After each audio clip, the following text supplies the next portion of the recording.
भारतीय सेना का जवान फौजी अपनी पत्नी के साथ अपने पुराने गांव घूमने आया था। फिर फौजी अपनी पत्नी को गांव के खेतों की तरफ ले जाता है। वहां जाकर फौजी देखता है कि चारों तरफ रंग बिरंगी सब्जियां और फल लगे हुए हैं।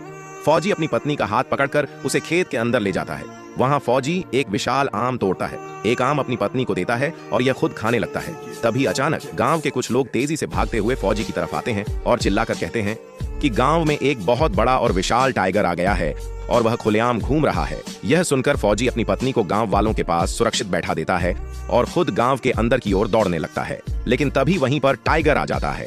टाइगर को देखकर फौजी की पत्नी और सभी गांव वाले डर जाते हैं। तभी फौजी अपनी पत्नी और सभी गांव वालों को पीछे की तरफ सुरक्षित कर देता है और खुद जाकर टाइगर के सामने खड़ा हो जाता है। टाइगर फौजी को देखकर घबराने लगता है और फौजी पर हमला करने की कोशिश करता है। फौजी टाइगर के पंजों को पकड़कर उससे बचने की कोशिश करता है, लेकिन तभी टाइगर उछलकर फौजी के चेहरे पर अपने पंजे मार देता है। फौजी बुरी तरह से घायल हो जाता है और जमीन पर गिरकर बेहोश हो जाता है। इसके बाद टाइगर गांव वालों की तरफ बढ़ने लगता है। तभी फौजी की पत्नी दौड़कर फौजी के पास आती है और उसे घायल अवस्था में उठाने लगती है। उसी समय फौजी को होश आ जाता है। फौजी अपने पास से बेहोशी का इंजेक्शन निकालता है और भागकर टाइगर के पास जाता है और उसे वह इंजेक्शन लगा देता है। तभी टाइगर बेहोश हो जाता है। इसके बाद फौजी टाइगर को दूर किसी जंगल में छोड़ आता है। लेकिन अंत में फौजी रोने लगा है क्योंकि आप लोगों ने अभी तक एक भी लाइक और सब्सक्राइब नहीं किया।